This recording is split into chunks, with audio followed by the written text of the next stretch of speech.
जय राधा माधव जय कुंज विहारी।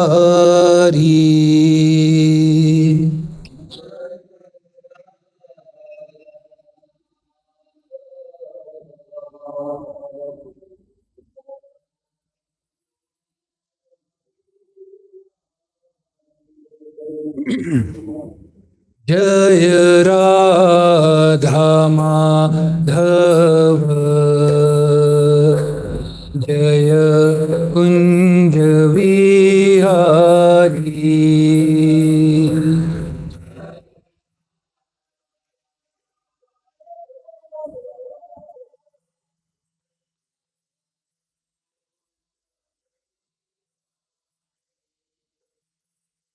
जय गोपीजन वल्लभ जय गिरिवर हारी।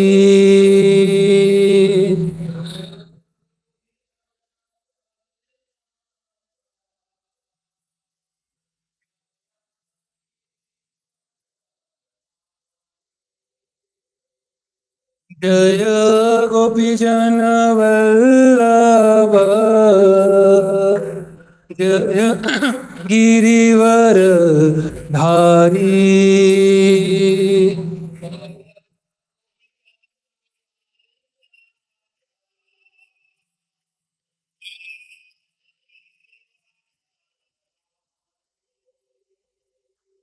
जय यशोदानंदन जय व्रजजन रंजन।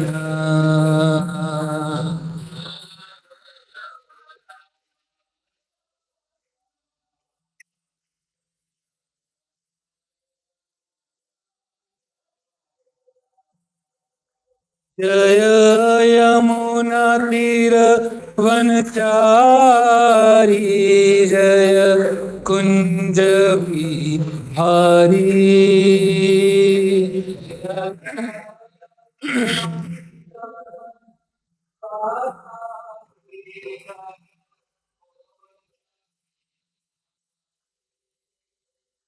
जय राधा माधव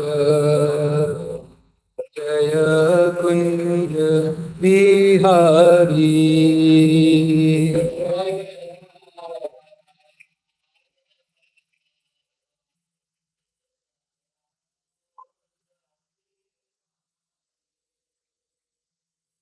हरे कृष्ण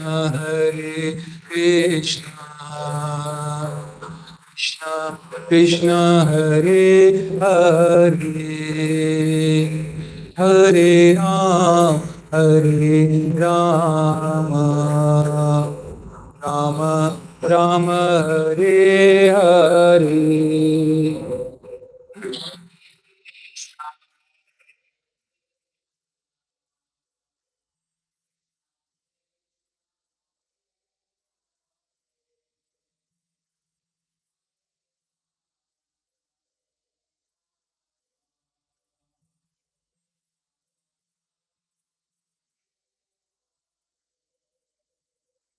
हरे कृष्ण कृष्ण कृष्ण हरे हरे हरे राम राम राम हरे हरे।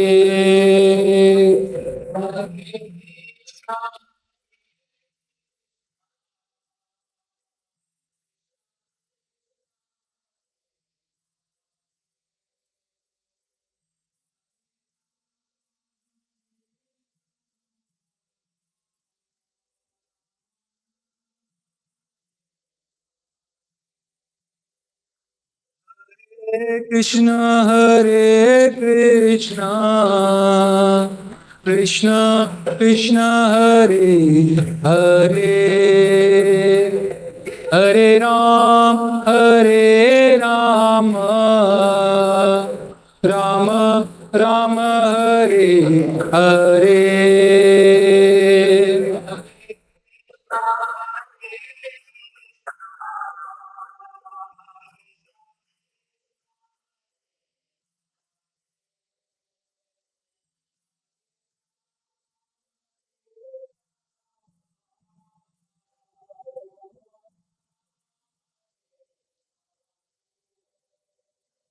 हरे कृष्ण कृष्ण हरे हरे, हरे राम राम राम हरे हरे, हरे।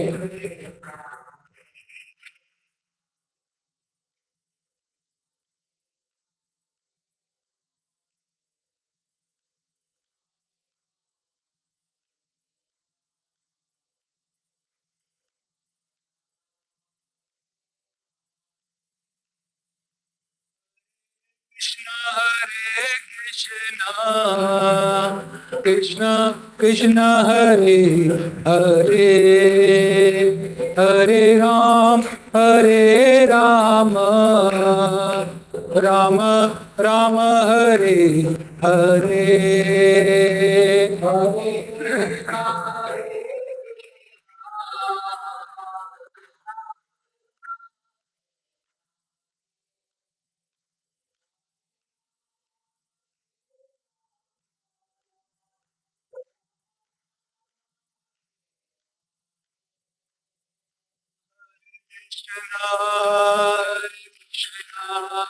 कृष्ण कृष्ण हरे हरे, हरे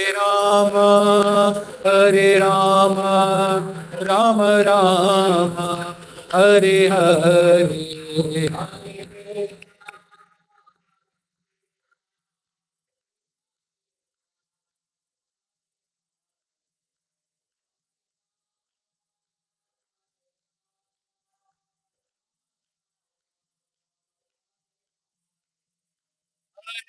कृष्ण हरे कृष्ण कृष्ण कृष्ण हरे हरे, हरे राम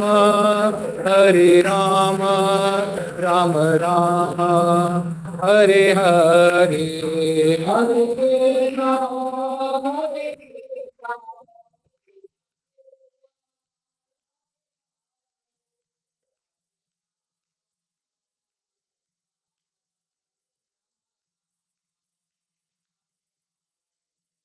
जय राधा श्याम सुंदर, राधा श्याम सुंदर राधे।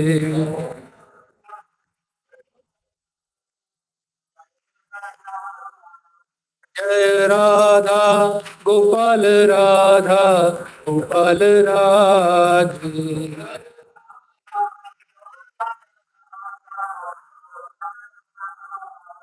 जय कृष्ण बलराम, कृष्ण बलराम, कृष्ण बलराम, जय कृष्ण बलराम।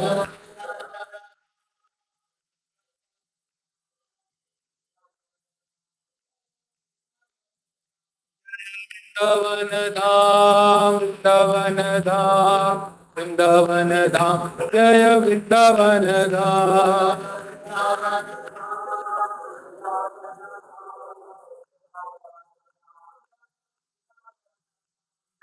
गौरनिता, गौरनिता, गौरनिता, जय गौरनिता।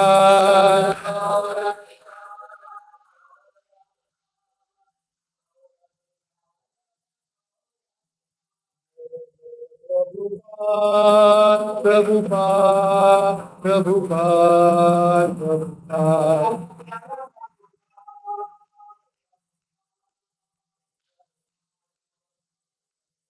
जय जय गुरुदेव गुरुदेव गुरुदेव गुरुदेव।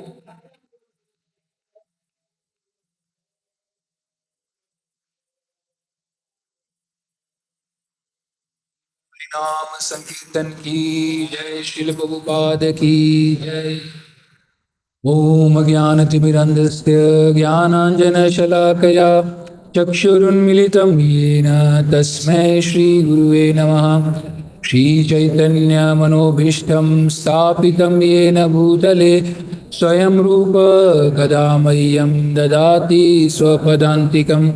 वन्देऽहं श्रीगुरो श्रीयुतपदकमलं श्रीगुरून् वैष्णवांश्च श्रीरूपं सागरजातं सहगण रघुनाथान्वितं तं सजीवं साद्वैतं सावधूतं परिजनसहितं कृष्णचैतन्यदेवं श्रीराधाकृष्णपादान् सहगण ललिता श्रीविशाखान्वितांश्च। हे कृष्ण करुणा सिंधु दीनबंधु जगतपते गोपेश गोपिका कांत राधा कांत नमस्तुते। तप्त कांचन गौरांगी राधे वृंदावनेश्वरी विश्वानुसुते देवी प्रणमामि हरिप्रिये। वाञ्छाकल्पतरुभ्यश्च कृपा सिन्धुभ्य एव च पतितानां पावनेभ्यो वैष्णवेभ्यो नमो नमः। जय श्री कृष्ण चैतन्य प्रभु नित्यानंद श्री अद्वैत गदाधर श्रीवासादि गौर भक्तवृंद। हरे कृष्णा कृष्णा कृष्णा हरे हरे, हरे राम राम राम हरे हरे। हरे कृष्णा कृष्णा कृष्णा हरे हरे, हरे राम राम हरे हरे। हरे कृष्णा कृष्णा हरे हरे, हरे राम राम हरे हरे।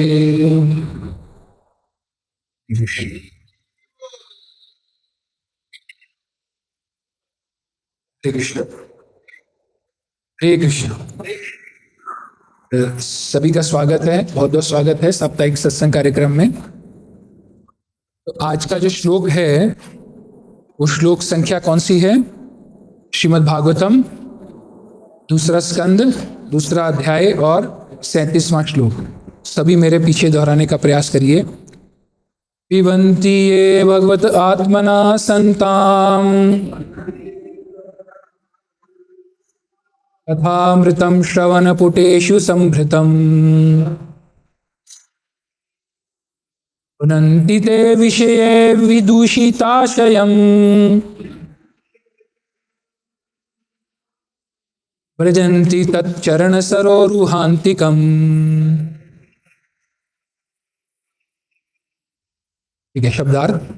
पिबन्ति पीते ही ये जो भगवतः भगवान का आत्मनः अत्यंत प्रिय सताम भक्तों के कथामृतम संदेश रूपी अमृत श्रवण पुटेशु कान के छेदों के भीतर संभृतम परिपूरित उन्नति पवित्र करते हैं ते उनके विषय भौतिक भोग विदूषित आशयम कलुषित जीवन लक्ष्य प्रजंती वापस जाते हैं तत् भगवान के चरण सरोरुहांतिकम कमल के निकट।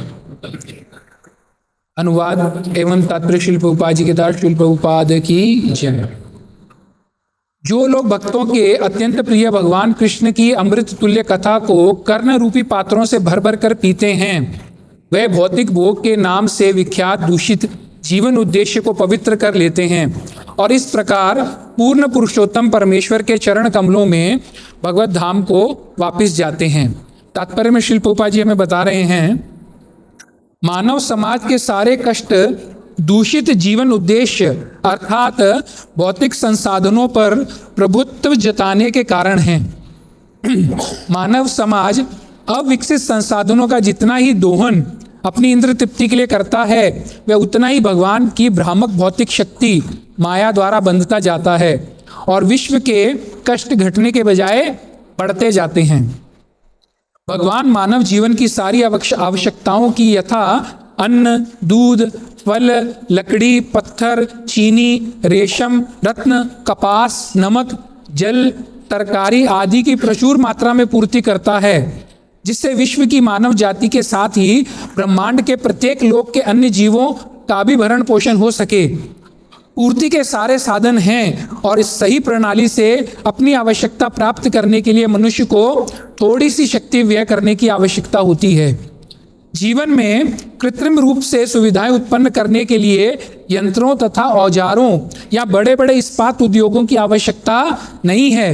जीवन कभी कृत्रिम आवश्यकताओं द्वारा आरामदेह नहीं बनाया जा सकता। वह तो सादा जीवन उच्च विचार से ही आरामदेह बनता है। यहाँ पर शुकदेव गोस्वामी ने मानव समाज के लिए उच्चतम चिंतन का सुझाव दिया है। यह है श्रीमद् भागवत का ठीक से श्रवण करना। इस कलयुग के मनुष्यों ने जीवन की पूर्ण दृष्टि खो दी है और यह श्रीमद् भागवत उनके लिए टॉर्च लाइट के समान है, जिससे असली मार्ग देखा जा सकता है। श्रील जीव गोस्वामी प्रभुपाद ने इस श्लोक में आए कथामृतम की व्याख्या की है और यह संकेत किया है कि श्रीमद् भागवत भगवान का अमृतमय संदेश है। श्रीमद् भागवत के पर्याप्त श्रवण से जीवन के दूषित लक्ष्य प्रकृति पर प्रभुता जताना शमित होगा और संसार भर के लोग ज्ञान तथा आनंद के साथ शांतिमय जीवन बिता सकेंगे।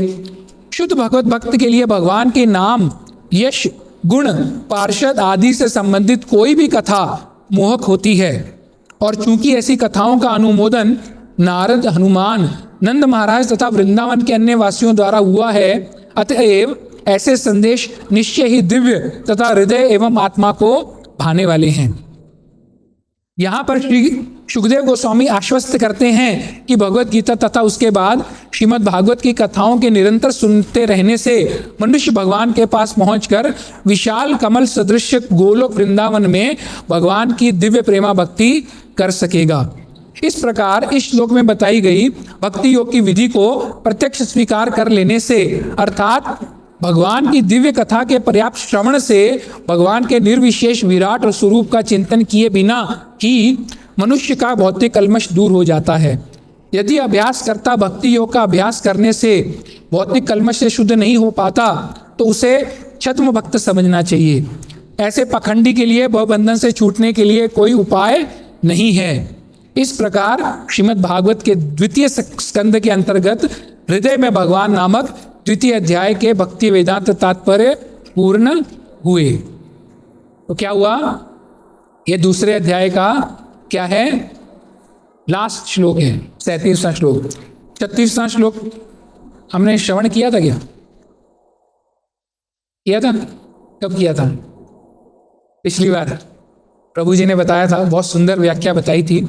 उसमें भी क्या 3 बातें बताई गई थी? श्रवण, कीर्तन और स्मरण। तो उसके आगे ही चलकर अभी क्या बता रहे हैं? पिबंती ये, पिबंती अर्थात पीना। तो पीना कहां से? कान से, मुख से नहीं। तो जरा जरा पढ़ो या पट। तो एक मजेदार आपको किस्सा सुनाता हूं। एक बार परम पूज्य राधा गोविंद स्वामी महाराज फॉरेन गए, फॉरेन कंट्री गए। तो अब आपको तो पता है, वैष्णव जो है वो प्रसाद वगैरह खाते हैं। उनको ये आजकल की जो चाउमीन, पिज़्ज़ा और बर्गर वगैरह है, ये तो किसी को अच्छा लगता नहीं। भक्त उत्साही होते हैं। अब किसी माता ने, किसी प्रभु जी ने घर पे बुलाया था उनको, तो उनके लिए क्या बनाया पता आपको? पिज़्ज़ा। अब पिज़्ज़ा बनाया तो महाराज जी बोलते हैं ये क्या है? ये बोले महाराज जी पिज़्ज़ा है। बोलते ये पिज़्ज़ा क्या होता है? वो महाराज जी का आपने देखा उच्चारण, वो मतलब थोड़ा सा अयोध्या अपना ये सॉरी वृंदावन की भाषा उनमें थोड़ा सा झलकता है, यूपी की भाषा थोड़ा सा एकदम बहुत अच्छा, मज़ा भी आता है सुन के। तो बोले पिज़्ज़ा क्या होता है? तो बोले ये खाना होता है। बोलते कैसे खाना होता है? बोलते इसको छुरी से खाना होता है। तो उन्होंने जब उसको काटा तो पिज़्ज़ा कैसे देते हैं? ऐसे त्रिकोण शेप में। और बोले ये कैसा वस्तु दिया है ये गोल, लेकिन खाते इसको त्रिकोण में है, और नाम भी कैसा रखा है? बोले पिज़्ज़ा। बोले इसका नाम क्या होना चाहिए था? खाजा। इसका नाम तो खाजा होना चाहिए था। बोलते लेकिन खाजा तो है, वो तो हमारा खाजा अलग ही है ना, जगन्नाथपुरी में प्रसाद मिलता है खाजा। बोले कैसी है? तो ये भी क्या है? पिबंती। तो ये पीना तो है, लेकिन कैसे पीना है? कान से। तो इस श्लोक में सुखदेव गोस्वामी जो हैं वो हमें श्रवण की महिमा, श्रवण देखिए श्रवण के ऊपर कितना जोर दिया गया है 36वें श्लोक में भी। श्रवण, क्योंकि भक्ति की जो शुरुआत है वो कहां से होती है? श्रवण से ही होती है। और इस श्लोक में क्या बताया है? कथा श्रवण करने का श्रुति फल। श्रुति फल क्या है? अवबंधन से मुक्त होकर क्या होगा? गोलोक भगवत धाम प्राप्त होगा। तो ये श्लोक में सुखदेव गोस्वामी क्या बताते हैं? श्रवण की महिमा और श्रुति फल। यदि आप भगवान की कथा का बार बार श्रवण करेंगे, बार बार करना पड़ेगा, ऐसे नहीं कि एक बार करेंगे तो हो गया, बार बार करना पड़ेगा। क्यों? क्योंकि युग भी वैसा ही है ना, कलयुग है। हमें खुद ही नहीं ध्यान में रहता कौन सी कथा सुनी थी, 2-4 बार सुनेंगे तो ध्यान में रहेगा। लेकिन वो क्या बता रहे हैं कि इसमें एक और बहुत महत्वपूर्ण विषय है। वो विषय भी बहुत महत्वपूर्ण है। श्रुति फल तो बता दिया, श्रुति फल तो बता दिया, दूसरा विषय भी बहुत महत्वपूर्ण है। कौन सा विषय है वो? पढ़िए, सामने ही लिखा है आपके।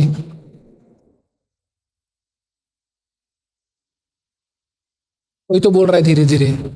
हाँ बताइए। हाँ, भौतिक, वो जो शब्द है क्या है? विषय विदूषिताशयम। हमारा जो जीवन लक्ष्य है वो क्या हो गया है? दूषित हो गया है। दूषित कैसे हो गया है? शास्त्र क्या बताते हैं? मनुष्य जीवन का उद्देश्य क्या है? मनुष्य जन्म पाइया, राधा कृष्ण ना भजिया, बस।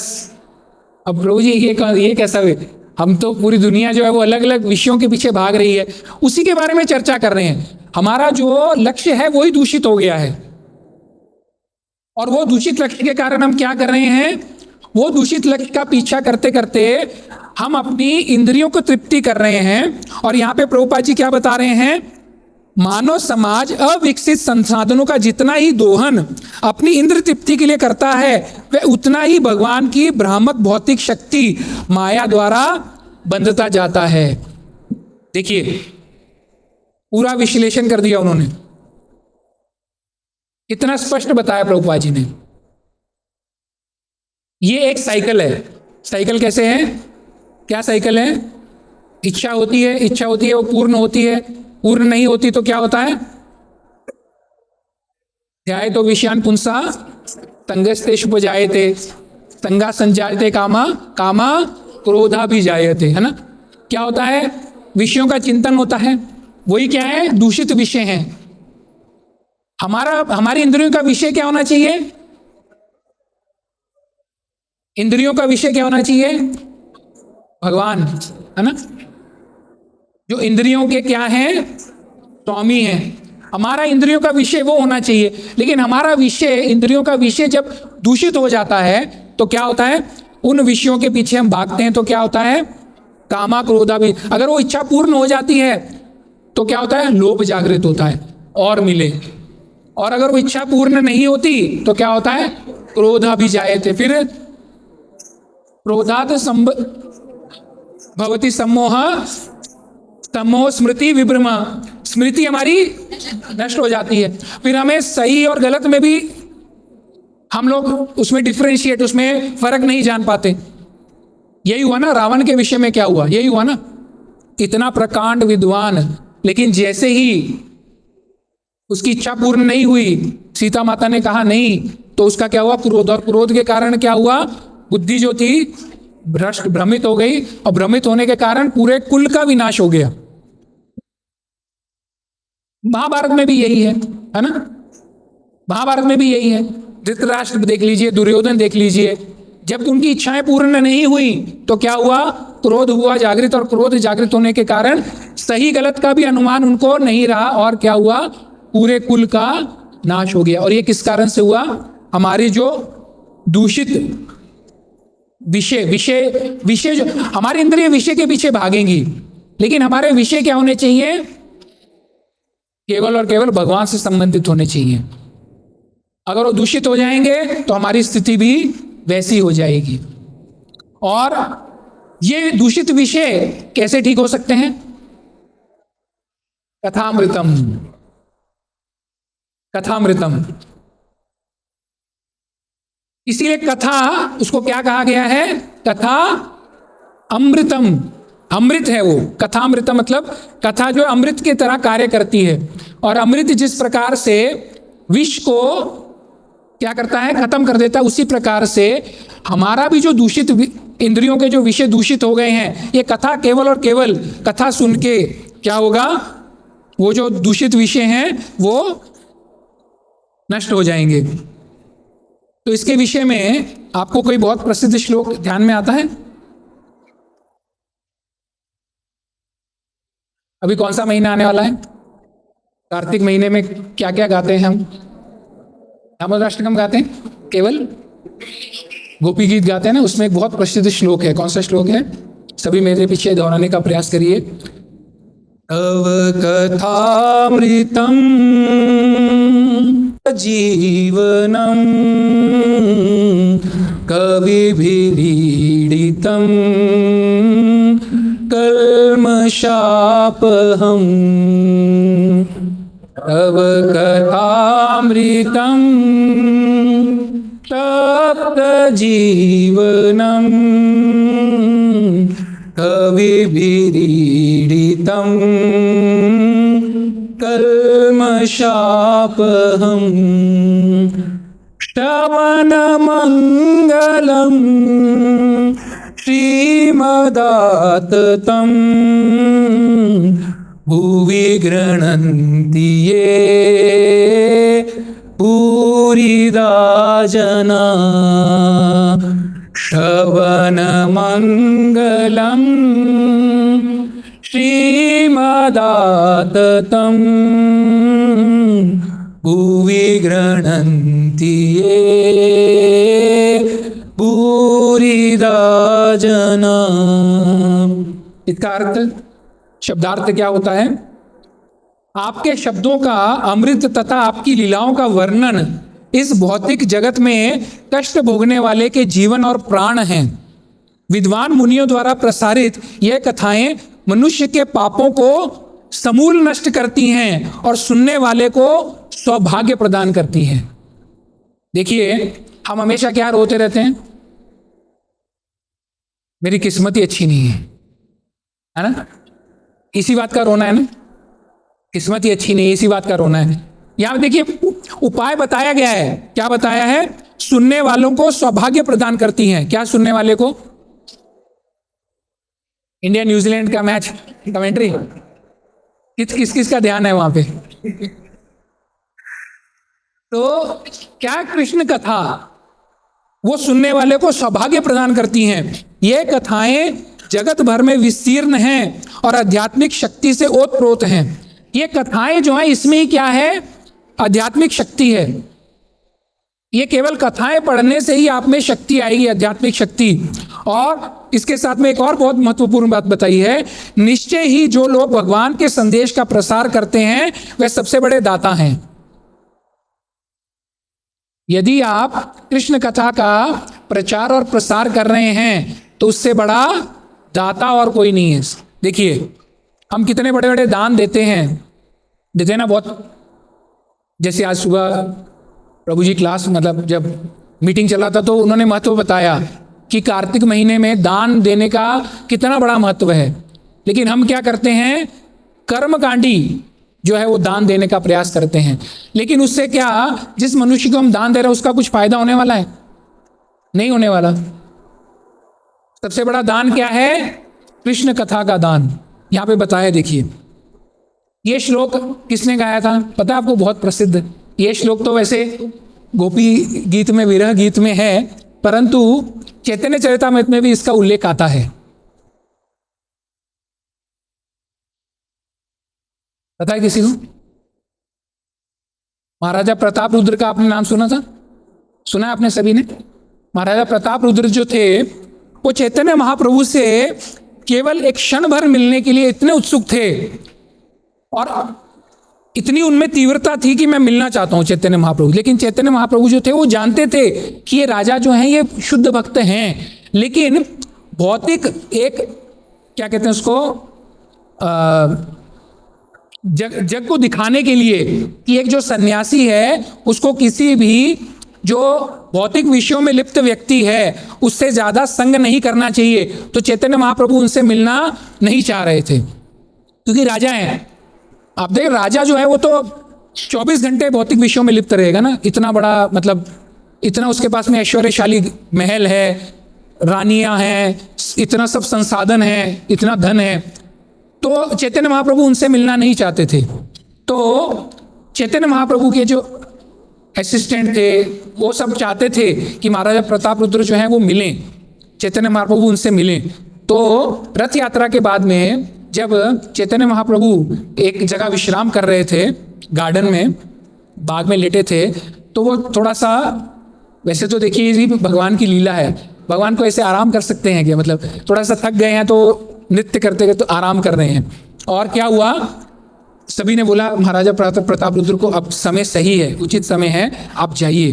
तो महाराजा प्रताप रुद्र ने क्या किया, धीरे से वो बाग में प्रवेश किया और चैतन्य महाप्रभु का जाके चरण दबाने लगे। और चरण दबाते दबाते जैसे ही उन्होंने ये श्लोक गाया तो चैतन्य महाप्रभु के पूरे शरीर में अष्ट सात्विक विकार उत्पन्न हो गए और वो एकदम से खड़े हो गए और उन्होंने महाराजा प्रताप रुद्र को आलिंगन दे दिया। आलिंगन दे दिया, इसमें क्या विशेष? आलिंगन दे दिया, बस आलिंगन ही तो दिया। लेकिन आपको पता है चैतन्य महाप्रभु का आलिंगन मतलब क्या है? क्या है? क्या है? आशीर्वाद है। आशीर्वाद है नहीं, आशीर्वाद तो हम भौतिक, इसमें आशीर्वाद से भी बहुत बढ़कर है वो। चैतन्य महाप्रभु ने अगर किसी को आलिंगन दे दिया, इसका अर्थ क्या है? जीवन सफल हो गया, मतलब हाँ, कृष्ण प्रेम दे दिया। ये तो आलिंगन दिया है। और चैतन्य महाप्रभु जिसको आलिंगन देते थे उसमें भी अष्ट सात्विक विकार उत्पन्न हो जाते थे। चैतन्य महाप्रभु तो जब जाते थे और जाते जाते अगर किसी को दृष्टि से भी देख लेते उसको कृष्ण प्रेम प्रदान कर देते थे। और यहाँ पे चैतन्य महाप्रभु क्या कर रहे हैं, उठ के आलिंगन दे रहे हैं, इतना विशेष। और यही वो श्लोक था, तब कथामृतम तप्त जीवन। देखिए कितना एक एक शब्द कितना मधुर और कितना गहराई से भरा हुआ है। तप्त जीवनम, यहां पे लिखते हैं शब्दार्थ में, तप्त जीवनम का अर्थ है भौतिक जगत में दुखियारों का जीवन। तो ये हमारा जीवन तो तप्त नहीं है कि नहीं है? है ना, सभी का है। पहले तो देखिए, जब हम किसी डॉक्टर के पास इलाज करने जाते हैं, उसकी सबसे पहला जो स्टेज है, सबसे पहली अवस्था वो क्या है? पहले तो हमें एक्सेप्ट करना पड़ेगा, मान्य करना पड़ेगा कि हाँ मैं बीमार हूं, है ना। ये तो मानना पड़ेगा, जो डॉक्टर के पास क्यों जाएंगे, है ना। हमारे भारत में क्या स्थिति है कि जब तक एकदम पानी यहाँ तक नहीं पहुंचाता, बुखार 102 नहीं हो जाता, तब तक हम डॉक्टर के पास जाते ही नहीं। तब तक हम लोग कुछ ना घर में इधर उधर कुछ ना कुछ करते करते कुछ ना कुछ, इधर ये किसी फोन, अरे कौन सी दवाई लूँ, अरे क्रोसिन, तो उसके सब डॉक्टर बन जाते हैं। फिर बोलेंगे होम्योपैथिक ले ले, आयुर्वेदिक ले ले, ये ले ले, वो ले ले। लेकिन पहले जब हमें समझ में आ गया कि नहीं, अब ये जो मेरी बीमारी है ये किसी से, अब मुझे किसी स्पेशलिस्ट के पास ही जाना पड़ेगा, है ना। तो वहां पे डॉक्टर के पास जाता है। डॉक्टर के पास जाता है तो डॉक्टर को भी क्या है, उस बीमारी का सही तरीके से डायग्नोसिस आना चाहिए, समझ में आना चाहिए बीमारी क्या है ना। पेट दुख रहा है अब पेट दुख रहा है तो दर्द अपेंडिक्स का है, लेकिन उसको लगेगा कि नहीं सादा दर्द है, पेट दर्द है, वो दवाई दे देगा, लेकिन पेट दर्द तो अपेंडिक्स का था, उसके लिए ऑपरेशन करना। तो देखिए, इसीलिए आध्यात्मिक जगत में भी पहले तो हमें यह समझ में आना चाहिए कि नहीं तप्त जीवनम है ना।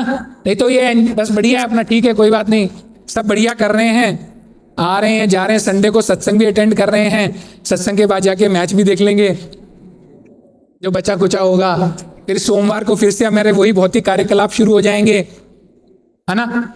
कई बार तो सत्संग से जाने का भी इंतजार नहीं होता, जैसे ही प्रसाद शुरू होता है सब ग्रुप में बैठे होते हैं, इधर उधर की प्रजल इधर उधर की चर्चा कर रहे होते हैं, है ना। तो वो तप्त जीवनम है, ये जानना जरूरी है।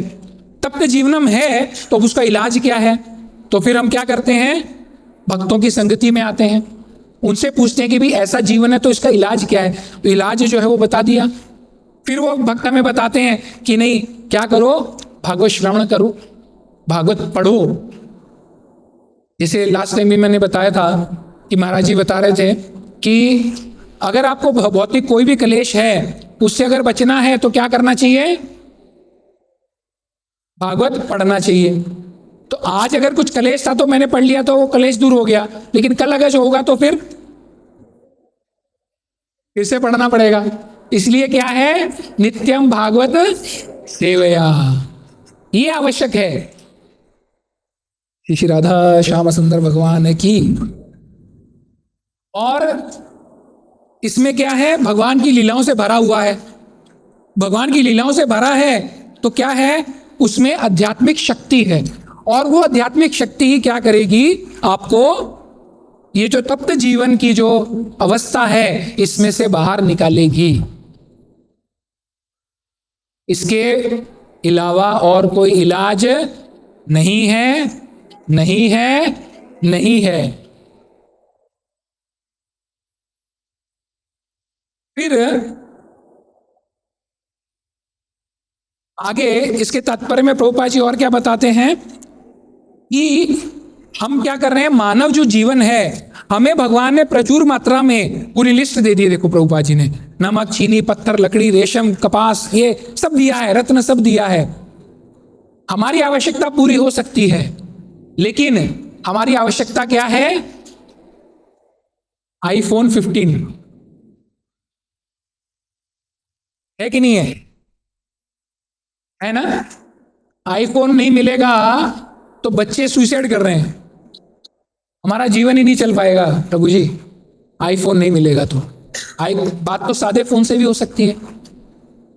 हमारे कोई परिवार में हमारे एक हैं, वो आके मुझे कहने लगे, मतलब मेरी भतीजी, मतलब बोले मामा जी आईफोन ले लीजिए। मैंने कहा कितने का होता है?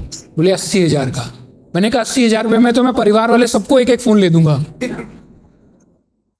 मैं एक लूंगा, इससे तो अच्छा परिवार में सबको फोन ले दूं मैं, तो भी कुछ पैसे बचे जाएंगे। तो ये क्या है, ये क्या है, यही जो प्रभुपाद जी बता, फोन की आवश्यकता है, लेकिन फोन जो है वो साधारण फोन से भी तो काम। मुझे बताइए आईफोन, आप एक फोन कितनी देर तक इस्तेमाल करते हैं? तभी से एक प्रश्न है, ज्यादा से ज्यादा 3 साल के बाद तो बदल ही देते हैं, या तो फोन ही टूट जाता है या हम अपना मनी, नहीं तो नई टेक्नोलॉजी आ जाती है। आईफोन कितने साल यूज करेंगे? 30 साल, वो भी 3 साल ही यूज करेंगे। वो 80,000 का फोन है, 3 साल बाद कितने में बिकेगा? 20,000 में। 20,000 का फोन 3 साल बाद कितने में बिकेगा? 5,000 में तो बिकेगा, तो भी कितने का नुकसान हुआ? 15,000 का। आईफोन में कितने का नुकसान हुआ? फिर आप कहेंगे प्रभु जी फिर मतलब आईफोन कंपनी, एप्पल कंपनी बंद हो जानी चाहिए। वो किसके लिए है? जिनको ये तप्त जीवनम अभी तक समझ में नहीं आया, और वो क्या कर रहे हैं, उसी भौतिक संसाधनों का इस्तेमाल किस लिए। अब वो क्या हो गया, एक स्टेटस सिंबल बन गया है। जैसे ही आप फोन उठा के कान पे लगाते हैं, अगर उसके पीछे वो आया हुआ सेब नजर नहीं आता किसी को, तब तक आप क्या हैं, सोसाइटी के उस लेवल में नहीं हैं। एक बार मैं किसी को बता रहा था, मैंने कहा मेरे पास कौन सा फोन था, शायद पता नहीं माइक्रोमैक्स या कोई तो था, तो मेरे को बोले बोले ये कौन सी कंपनी है? मैं बोला हम तो एप्पल यूज करते हैं। मैं बोला हाँ ये चाइनीज कंपनी है।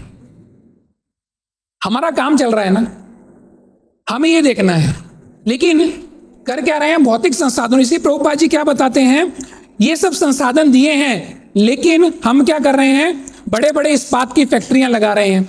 इस्पात की फैक्ट्रियां लगाने से क्या होता है? प्रदूषण फैल रहा है, प्रदूषण फैल रहा है ना। फिर और ये भौतिक संसाधनों का उपयोग हम लोग किस लिए कर रहे हैं? हमारे विषयों की तृप्ति के लिए। और वही विषयों की तृप्ति क्या हो रही है? उसी कारण हमारी जो इंद्रियां वो क्या हो रही हैं? दूषित हो रही हैं। देखिए ये पूरा साइकिल है, इसको समझना कितना महत्वपूर्ण है। उसके आगे प्रभुपाद क्या बताते हैं? पूर्ति के सारे साधन हैं और सही प्रणाली से अपनी आवश्यकता प्राप्त करने के लिए मनुष्य को थोड़ी सी शक्ति व्यय करने की आवश्यकता है। अभी आपकी आवश्यकता क्या है? मुझे फोन चाहिए किसी से बात करने के लिए। चलिए अब सभी भक्त हैं तो मुझे सुबह सुबह गुरु महाराज जी का जूम अटेंड करना है, मुझे लेक्चर सुनना है ना। थोड़ी सी शक्ति 10-15 हज़ार, 80 हज़ार, 1 लाख, ये 80 हज़ार तो मैं बेसिक वाला मॉडल बोल रहा हूं, 1,60,000 रुपए तक का मॉडल है आईफोन में। इतनी शक्ति, और वो फिर क्या है? आपको उसको कमाने के लिए लोग तो ईएमआई पे भी फोन लेके आते हैं। ईएमआई भरते रहेंगे प्रभु, क्या 5,000 रुपया महीना भरते रहेंगे 36 महीने तक, जितने देर तक भी चलेगा। यहां पे प्रभुपाद ने क्लियरली बता दिया है तात्पर्य में। अभी अगर आप फिर भी उसको फॉलो नहीं करते हैं तो इसमें किसकी गलती है? आपकी। जीवन में कृत्रिम रूप से सुविधाएं उत्पन्न करने के लिए यंत्रों तथा औजारों या बड़े बड़े इस्पात उद्योगों की आवश्यकता नहीं है। हमें हमारा जीवन का मूल उद्देश्य जानना आवश्यक है। हमारा उद्देश्य क्या है? जीवन, मनुष्य जीवन का उद्देश्य क्या है?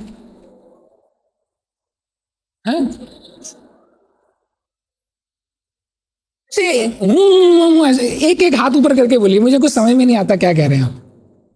हाँ माता जी, भगवान की सेवा, ये तो आप भक्त हैं, आपको पता है। वेदों में क्या बताया है? शुरुआत कहां से होती है?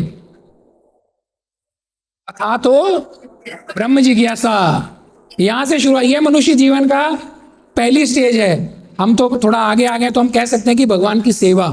नहीं तो जो भक्ति में अभी नहीं है, जिनको कुछ नहीं पता, उनके लिए सबसे पहली सीढ़ी क्या है? अथा तो ब्रह्म जिज्ञासा, ब्रह्म जिज्ञासा करना ये है। तो प्रभुपाद जी क्या बताते हैं?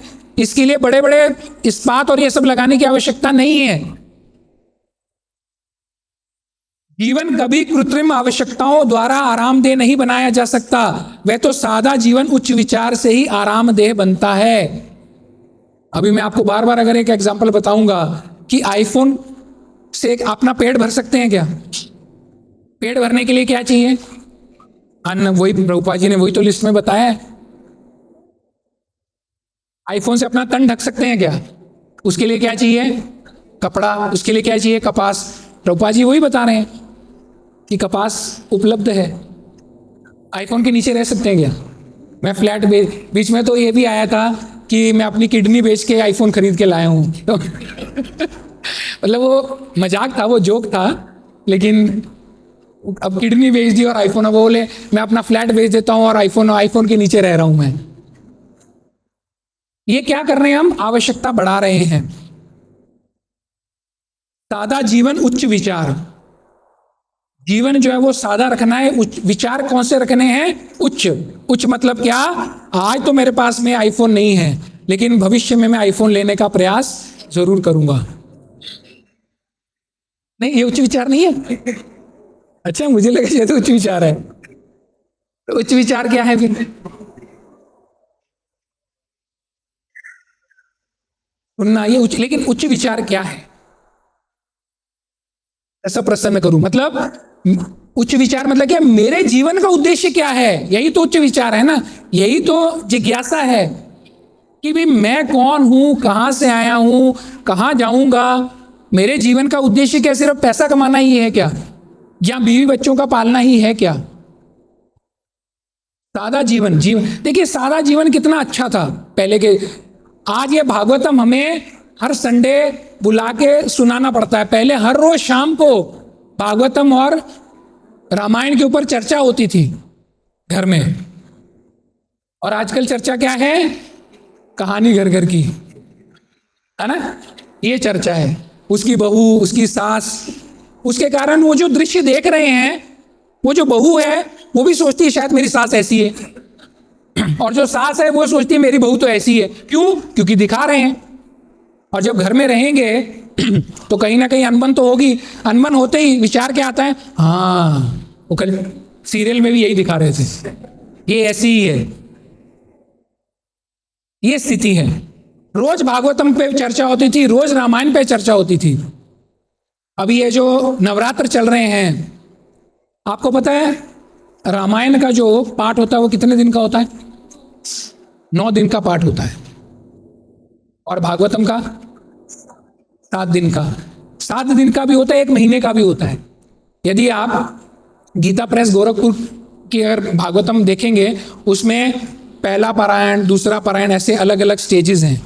ऐसे ही तुलसीदास जी की जो रामायण है उसमें भी पहला पारायण, दूसरा, ऐसे 9 दिन, आप 9 दिन में रामायण पूर्ण कर सकते हैं। हम जो छोटे छोटे होते थे तो हमारे घर पे होता था, जो चैत्र के नवरात्र होते हैं, जब रामनवमी आती है उस वक्त 9 दिन घर पे रामायण का पाठ होता था। और कुछ नहीं है, ज़्यादा से ज़्यादा 50 या 60 पन्ने में हो जाता था। मतलब आप आधा पौना घंटा 1 घंटा बैठ के पढ़ेंगे, और जब पढ़ने की प्रैक्टिस हो जाती थी तो आराम से पारायण हो जाता था। तो ये स्थिति थी। अब अगर हम ये सोचें कि रामायण पढ़ी है क्या आपने किसी ने? प्रभु जी, हम डायरेक्ट यहाँ पे एंट्री ली, हमने सीधा भगवत गीता पढ़ी है। प्रभुपाद की कृपा है। देखिए, ये कृपा भी किसकी है? प्रभुपाद जी की कृपा है। हम लोग तो वो स्टेज से आए हैं, रामायण, फिर भागवतम, फिर कहीं भगवत गीता। मैं तो पर्टिकुलरली भगवत गीता बाद में पढ़ी, पहले रामायण, फिर भागवतम, फिर भगवत गीता। लेकिन देखिए कितने भाग्यशाली हैं हम कि प्रभुपाद जी और आचार्यों की कृपा से हम भगवत गीता से शुरू कर रहे हैं। तो ये पहले हर घर में ये होता था। ये स्थिति क्या है? बदल गई है। शुद्ध भगवत भक्त के लिए भगवान के नाम, यश, गुण, पार्षद आदि से संबंधित कोई भी कथा मोहक होती है। और चूंकि ऐसी कथाओं का अनुमोदन नारद, हनुमान, नंद महाराज तथा वृंदावन के अन्य व्यासियों द्वारा हुआ है। अब बताइए, नंद महाराज और यशोदा जी जो क्या है वो कथाएं, यशोदा जी क्या करती थी मुझे बताइए? जब वो मक्खन निकालती थी तो क्या करती थी पता है आपको? कृष्ण ने जो कार्य किए हैं उसी को गीत के स्वरूप में गाती थी वो। भागवतम में वर्णन है। आप जब दामोदर लीला पढ़ते हैं उसके पहले यशोदा मैया जो है वो मक्खन निकाल रही है, और इतना श्रम से उनके पूरे बाल जो है बिखर गए हैं, उसमें जो पुष्प हैं वो भी गिर रहे हैं, और वो क्या कर रही है? कृष्ण की बाल लीलाएं गा रही है। तो इसका अनुमोदन इतने महान भक्तों ने किया है। फिर अतएव ऐसे संदेश निश्चय ही दिव्य तथा हृदय एवं आत्मा को भाने वाले हैं। भगवान की लीलाएं अच्छी लगती हैं कि नहीं लगती? है ना? कितनी अच्छी, कितनी सुंदर लीलाएं हैं, ये भाने वाली हैं। हमें केवल क्या करना है? नित्य उसका श्रवण करते रहना है। इस प्रकार से इस श्लोक में बताई गई भक्ति योग की विधि को प्रत्यक्ष स्वीकार कर लेने से, अर्थात भगवान की दिव्य कथा के पर्याप्त श्रवण से, भगवान के निर्विशेष विराट स्वरूप का चिंतन किए बिना ही मनुष्य का भौतिक कल्मश दूर हो जाता है।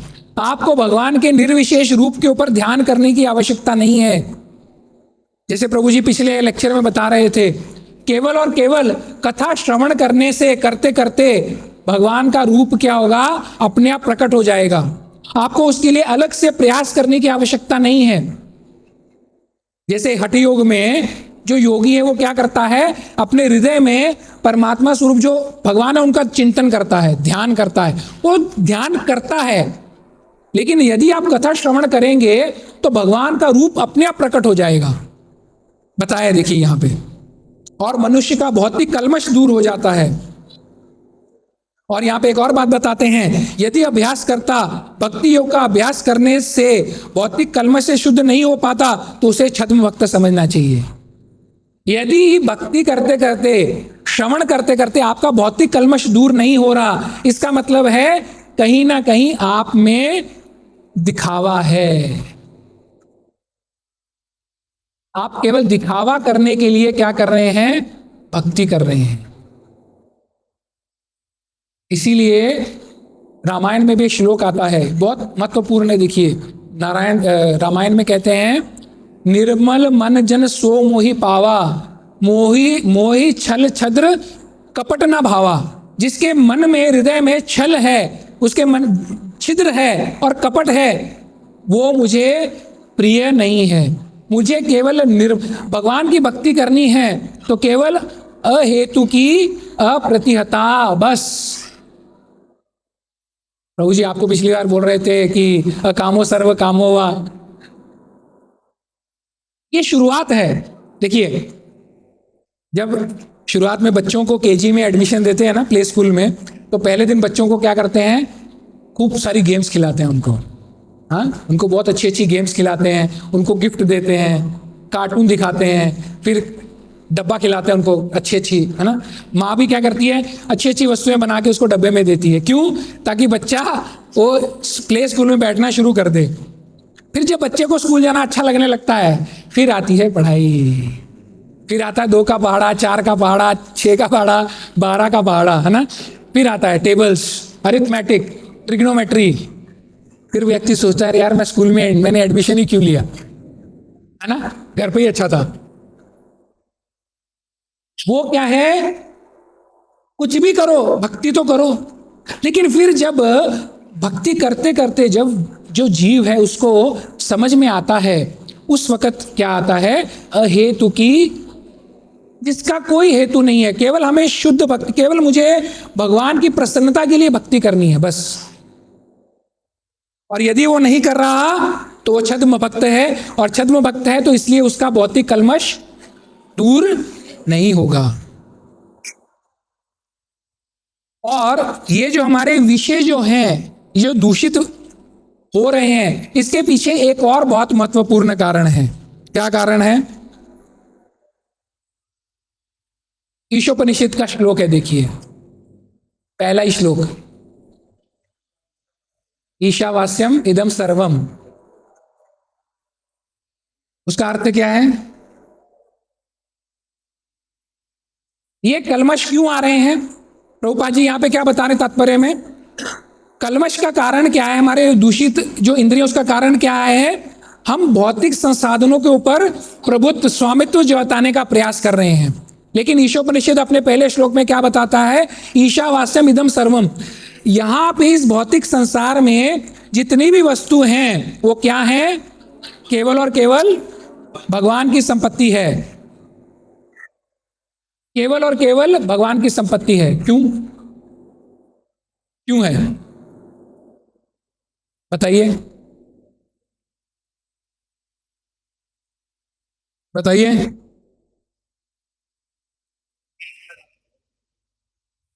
भगवान बीज प्रदाता पिता हैं।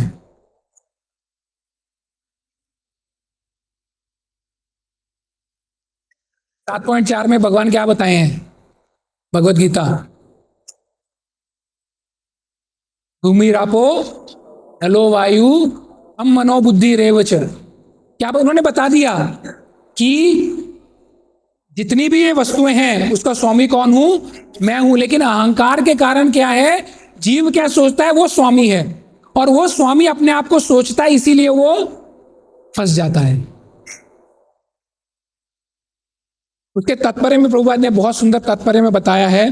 देखिए, अर्थ, वाटर, फायर मतलब भूमि, और उसके बाद में अग्नि, जल, वायु, उसके बाद में आकाश, फिर मन, बुद्धि, अहंकार।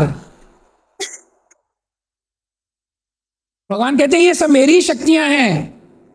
लेकिन जीव को क्या लगता है? कि शायद मैं स्वामी हूं, और स्वामित्व का भाव आने की वजह से ही वो क्या होता है? फंस जाता है। जबकि स्वामी कौन है? ईशोपनिषद ने बता दिया। भौतिक जगत में जितनी भी वस्तुएं हैं वो सब किसकी प्रॉपर्टी है? केवल और केवल कृष्ण की। जब हम वो पढ़ रहे थे तो उसमें एक प्रश्न आया था कि यदि आपको एक चार्जर दिखता है और चार्जर आपके मित्र का है तो क्या आप उसको बिना पूछे इस्तेमाल कर सकते हैं? तो जिसने भक्ति शास्त्री किया उसको ये उत्तर पता है। हाँ, विचारल्याशिवाय घ्यायचं नहीं। माता जी लगे विचारल्याशिवाय घ्यायचं नहीं, पूछे बिना नहीं लेना चाहिए। ये एक क्या है, एटिकेट है। हमें उसे पूछा मैं आपका चार्जर इस्तेमाल क्यों, वो कौन है, चार्जर के मालिक कौन है, जिसका है वो, हम केवल इस्तेमाल के लिए ले रहे हैं। उसी प्रकार से ये भी जो भौतिक संसाधन है ये किसकी संपत्ति है, केवल कृष्ण की संपत्ति है। हम केवल क्या हैं, हम तो नौकर हैं। इसीलिए बहुत बार प्रवचन में ऐसा बताते हैं कि यदि जो गृहस्थ भी है, अगर वो कोई बिजनेस भी कर रहा है तो वो क्या कहता है, मेरे बिजनेस के तो मालिक कौन है, ठाकुर जी हैं। ये सब किसका है, ठाकुर जी का है। ठाकुर जी मुझे पगार देते हैं, उतने से ही मैं अपना घर चलाता हूँ। मेरे बीवी बच्चे किसके हैं, मेरे नहीं है, किसके हैं, ठाकुर जी के हैं। तो जब ये भाव हमें समझ में आ जाता है तब वो क्या होता है, विषय जो विषयी हमारे इंद्रियां हैं वो दूषित होने से बच जाती हैं।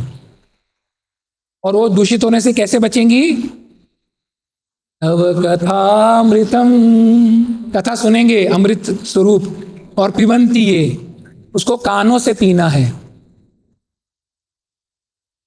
जैसे आप सब अभी कानों से पी रहे हैं, है ना, श्रवण कर रहे हैं भगवान की कथा। ये भी भगवान की कथा है, भागवतम इतना सुंदर कथा है। ठीक है, हम आज यहीं पे रुकेंगे। किसी का कोई प्रश्न हो तो आप, हाँ बोलो।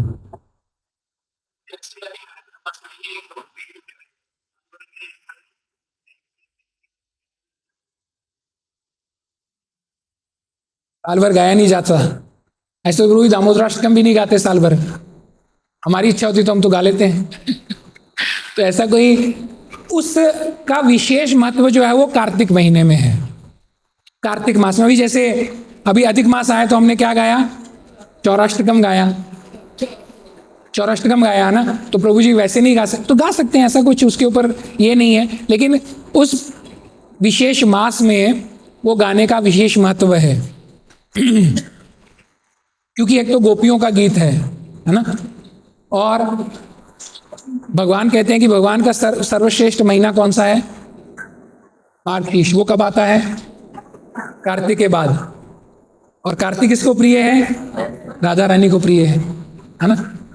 तो ये जो गीत है ये राधा रानी को प्रिय, इसलिए हम वो कार्तिक मास में गाते हैं। कभी भी आप गा सकते हैं, ऐसा कुछ ये नहीं है। लेकिन उसको विशेष जो महत्व है वो कार्तिक महीने में गाने का विशेष महत्व है। चौराष्टकम भी देखिए इतना सुंदर है, कभी भी गा सकते हैं, वैसा नहीं है। लेकिन उसको अधिक मास में गाने का विशेष महत्व है। ठीक है, हरे कृष्ण कृष्ण कृष्ण हरे हरे, हरे राम राम राम हरे हरे। श्रील प्रभुपाद की जय। परम पूज्य लोकनाथ स्वामी महाराज की जय। निताय गौर प्रेमानंदे।